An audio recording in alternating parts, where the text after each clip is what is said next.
கத்தி வந்தது பழங்கதை இருக்கு, அடி வசதி வந்தது வாழ்க்கை போனது நம்மோட கணக்கு.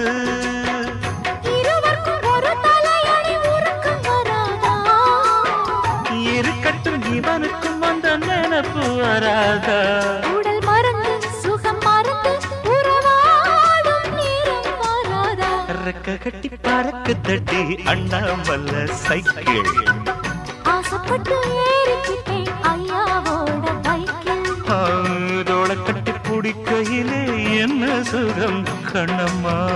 இந்த சுகம் எதில் இருக்கு இன்னும் கொஞ்சம் போவோமா? அடடா